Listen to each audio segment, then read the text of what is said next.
Hey guys, here's a rare sighting of Charles Andrew Goldsmith taking a break from being the most annoying person on earth and actually doing a remarkably good job hanging this antique R&M ceiling fan that a good friend of ours, Louis Weedman, found and donated to the museum. We wanted to hang it in the museum but couldn't find a good place for it since it's such an oddball. It didn't fit upstairs, didn't fit downstairs, and so we decided to hang it here in the entrance to the fan restoration shop.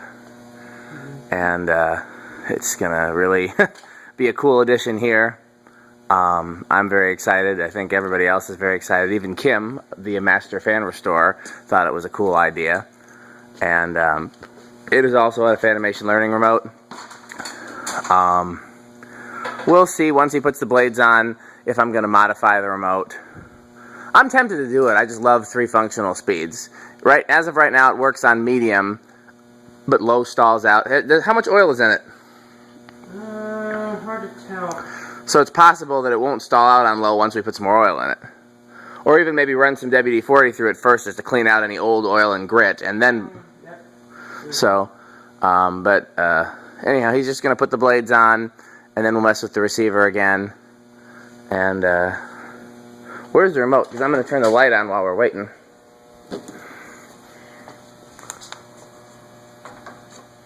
Preheat fluorescent. I wonder if that's a standard size. It might be. So, anything you want to tell us about your process in hanging this?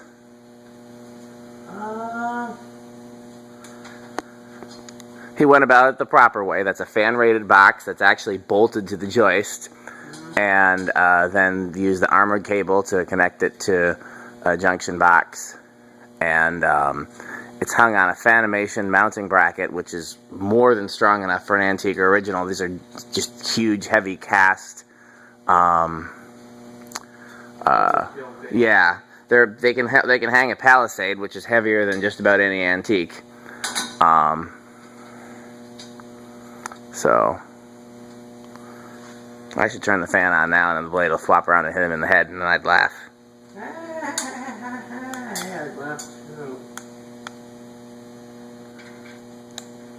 Is it off with the pull chain? No. I actually did turn on low and it didn't do anything. So it's going to stall on low because the cap value is too low to handle it. We're going to see what medium on the remote does though. Yeah. If not, we just swap the control and just do it that way. Well, all I would do is I would increase the low cap value. Too bad I don't have the decade box here, to try it. But yeah. If it started on low but stalled, then I'd probably going from 5 to 7 would probably do it. Yeah. I could also go from 5 to I could just stack another 5 on it and go from 5 to 10, but then the 17 probably wouldn't be that bad. I mean, without the test rig, it's hard to know whether we hit a resonant frequency, but this being such a big motor. Yeah, it pulls 1.8. This, I've already mentioned PSC. Yeah. It's a giant motor, and I would assume relatively efficient for its size. So how this thing performs, that's the real question. Well, we'll find out in a little bit. Make sure I have all the screws first. This is our last project for tonight, and quite possibly our last full project for the week. Depending on when this video gets uploaded, you definitely haven't seen all the projects this week. So there's plenty more to see. We might switch a fan upstairs. It would be a very easy swap. We've got little repairs and touch-ups and things like that to do. But this is the last of our full-on projects. Yeah, as far as the installation is concerned, other boxes are on clamps, like in the upstairs museum. I didn't feel comfortable with that, with the new install, with the weight and all, so I thought I would instead get a fan-rated box capable of supporting up to 70 pounds of fan, and then just bolt directly into the beam. What screws did you use? I guess the screws that came with the box should be sufficient for a fan, not a fan-rated box. Yeah, I used quarter 20 bolts, hex heads. Okay, yeah, that's done the fully proper way, you know. Quarter 20 bolt hex head screws. Well, my name is Dan Spiffy Newman, and I support this message. Don't forget we got a light bulb sitting up there by that water heater. I am aware of that. Okay, so let's make sure we get it down. I put that out right in front of my eyes. Alright. And basically, yeah, drill holes, quarter 20 screws, hex heads. That's a cool looking canopy. Oh yeah, and it's complete. It's usually missing the top sleeve. Other old Arnos, they were two-piece canopies. You had a top sleeve and a bottom bit, and usually the top is missing. Especially with the antiques. Because you have, say, you see them all the time, right? This is one of only 2 5-blade antiques that I know of. Can you think of any more than the CF30 in this? I honestly have no idea. This thing is just... Yeah, this is a very weird fan, and I'm super excited about it. extremely busy. I remember what Lewis told me when he found it, and I bugged him to bring it to the museum. And when he brought it, he's like, "Hey, so when's it going up?" And I'm like, I can't tell you. So this will be a nice surprise for him. Like I said, he's a heck of a nice guy. He deserves to, you know, get his wildest dreams fulfilled, which includes hanging this fan. And I mean, I can't think of a better place for it. It's kind of a utilitarian fan, so it being here in the shop, you know. This thing is, like I said, 1.8 amp PSC motor. Another interesting thing, aside from the fact that it has 5 blades and an integrated circline fluorescent, it's also electrically reversible. Well, since it's a permanent split capacitor motor, that's not surprising. What is surprising is it's a permanent split capacitor motor from 1930-ish. Yeah, but at the same time, you also had Emerson rolling out their PSC motors in the 1930s, although they were short-lived, because I guess they were too expensive to manufacture, and they kind of said, screw it, pulled the plug, went back to shaded pole, which is unfortunate because they were definitely ahead of their time. I don't think I knew that. I've got, I'm trying to think, I don't actually have any capacitor round noses. I've got some reversible shaded pole ones. But those are great running fans too, though.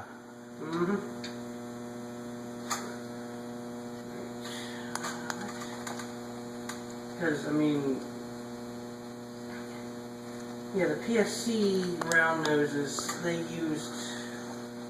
still used cast blade irons, but had a round nose and a thicker, narrower motor. I think they pulled, correct me if I'm wrong, 1.4 amps? I don't know, I've never had one. Yeah, they pulled 1.4, which was efficient compared to like the 1.9 of Hunter or the 1.8 of Emerson at the time. So, yeah, very, very efficient. So yeah, then they pulled the plug on the PSC experiment, probably realizing, yeah, it cost too much to make. Went back to shaded pole, but didn't go back to PSC until, I want to say, mid-late 60s. Are you sure this one's set to high and not medium or low? Yep. Okay. Yeah, mid-late 60s, Emerson introduced the what we call blender, which eventually was renamed the heat fan, which has stuck to this day. Yeah. I still can't believe people use that term blender fan. That's so crazy to me. Yeah. You coined it. You created monsters. Yeah. I mean, some of the other ones are a little... Banana fan makes a little bit more sense, you know what I mean? Because they literally look like bananas. But blender fan is a bit of a stretch. I mean, I suppose it really does look like a blender with blades attached when you look at it, but that's not the first thing that comes to mind to me when you see it. Okay. My God, this thing is cool. It's gonna need proper screws in a couple spots, but... What do you mean? It's got a few odd screws, which are replacements from Lewis. Oh, whatever Lewis used is fine. Fit right. Yeah. The threads don't line up the nuts and this and that, so you want to probably... Are you sure? Lewis is pretty, you know... Yeah, I am positive. A few of the screws are a little weird. Okay, well, do the best you got. If you have to put 2 per blade for now, then put 2 per blade for now, and then come back and add the other ones.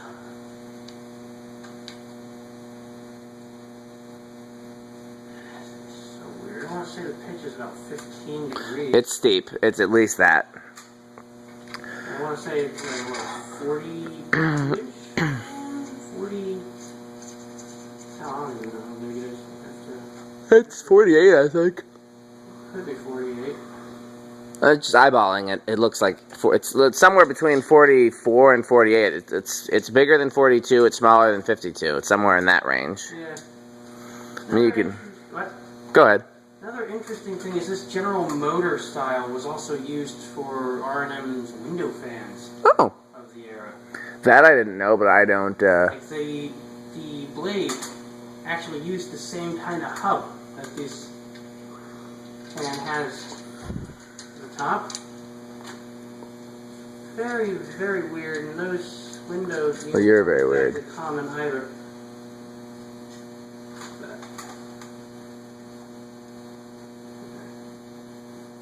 Screws. Those pockets from hell. Yeah, I don't do the keep screws in my pockets thing. That's just too... I mean, when there aren't wire nuts sloshing about in there too, it's whatever, but... My yeah. In your back pocket. Oh.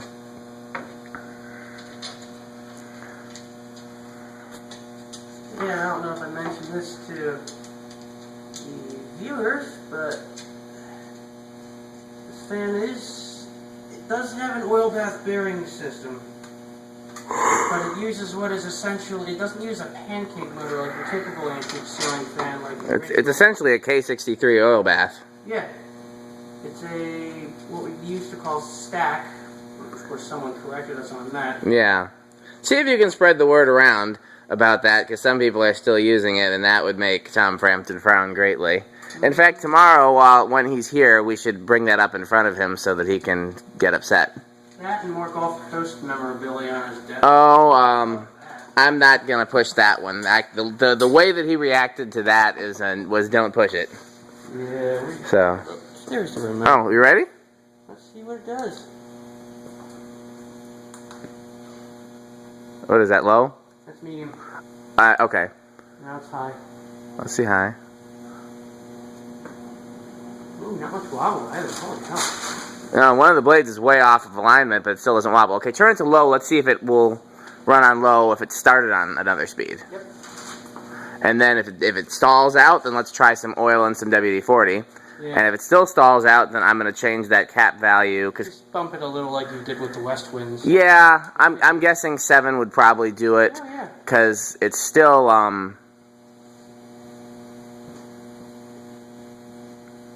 I think the alignment issue has to do with the blade irons because they use... Well, given that it doesn't wobble, I'm going to leave it alone. So it's not going to stall out. As far as we know. Well, it's not right now. Nice I mean, aesthetic. Okay, yeah. It's rare to get an antique with an aesthetic low. Oh, yeah. Okay, stop it. Yep. By the way, you want to clean those blades or leave them dusty since they're going to stay dusty? They're going to be dusty while they're up I'll there. leave them for now. Okay, you stopped it? Yeah. Okay. Once it spins down, we'll try it on low and see if we can get it to start from low. And again, we'll put a little WD-40 in there and then some more oil. Okay. Yeah, It's clearly stiff based on the way it stopped. Yeah. That's low? No, medium. Okay. It seems like it has a rough spot. Yeah, it does. Let me get the WD. And I did put oil in it. I know. Like zoomed out, so... Here. There's the WD.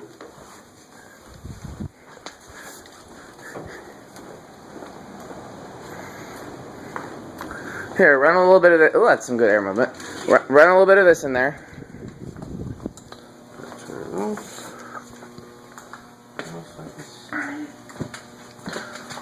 Let's see if we can get it to start on low without changing the cap, but if we gotta change the cap, no biggie. The problem is the oil has to work its way in because... That's fine. You run a little WD, let it run on medium for a bit. Add a little more zoom spout, or 10 weight rather. Yeah, lifting the rotor up and down tends to... It's an interesting alignment. It does not have channels in either the rotor or... Well, WD is penetrating oil, so it'll get there pretty quickly. Alright.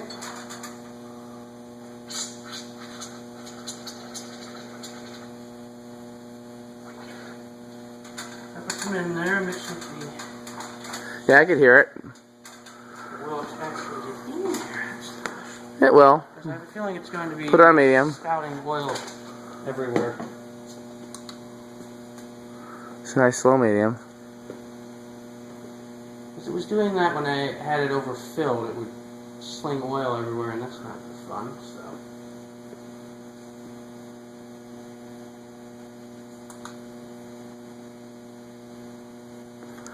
Preheat fluorescents are always in season. And let's also demonstrate something else. Well, let's wait until I do an actual demonstration video. This is just the install. Yeah. You know, I'm gonna do an actual demonstration video. Now we're going to reverse it. Which will actually help with getting the oil in place. Yeah, it has a reverse pull chain. It has 3 speeds. Reverse pull chain, then a light pull chain, so it has 3. Very, very unusual for an antique. Is it slower on reverse, or is that my imagination? I don't know. Shouldn't be, unless it's... Okay. Put it back to forward, and let's see if it... Okay, I'll put it on high. And that thing flies. It does. Okay. Does it need any more oil, or does it think it's got enough oil? It probably has enough oil for now. This fan, okay. Because it doesn't have channels. Put it back on forward, and then let's see if it starts on low, and if not, give me the receiver, and I'll make that a 7 or something. Yeah, because it does not have channels. Say channels again. Whoops. You want low, or? Yeah, let's just see if we can get it to start on low.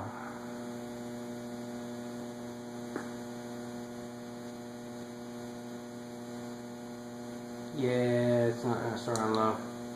Needs more oomph. Okay, give me the receiver. Receiver? Yeah. Hold on, I want to try one more thing. Okay. I just want to